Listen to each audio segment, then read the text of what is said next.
आपणकर प्रिय इतिश्री जी आम बनवा खासी पुंटा जदि आपण मानक मो वीडियो भल लगे ताहले लाइक कमेंट आ मो चैनल को सब्सक्राइब करिए ताहले चलंतु आमे खासी पुंटार रेसिपी प्रिपरेशन करबा। प्रथमे आमे खासी पुंटी को भल भाव धोई नबा तापरे आमे गोटे माटी हांडी नबा सेथिरे आमे पुंटी को पकाइबा तापरे आमे किछि सरिष तेल देबा किछि अदा रसुण पेस्ट जीरा पाउडर धनिया पाउडर मीट मसला गरम मसला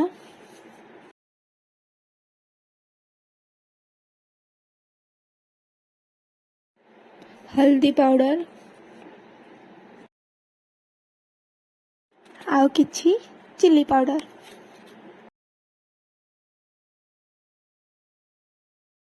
एवं अल्प लुण पकेबा। सीजा हितबा ब्लड को छोट छोट काटी पकाइबा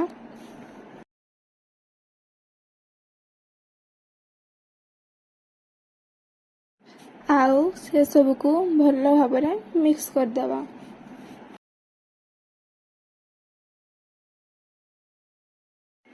शेषरे आमे कटा हितबा प्याज को पकाइबा तापरे से सब को आमे भल भाव गलई देबा।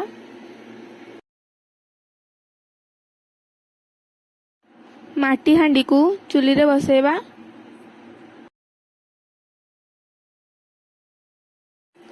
अटा गुला द्वारा आमे माटी हांडी को भल भाव सील कर देबा जेमिति गैस बाहर को बाहर परिबा नाही। तापरे आमे मीडियम फ्लेम रे घंटे रु 1.5 घंटा सिझेबा।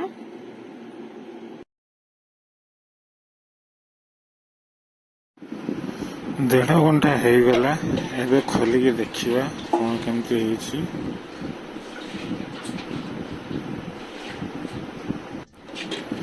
भल भाव टिके चले दबा तले लगी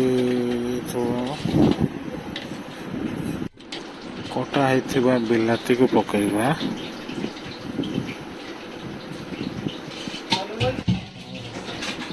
मेथी पत्र पकेइबा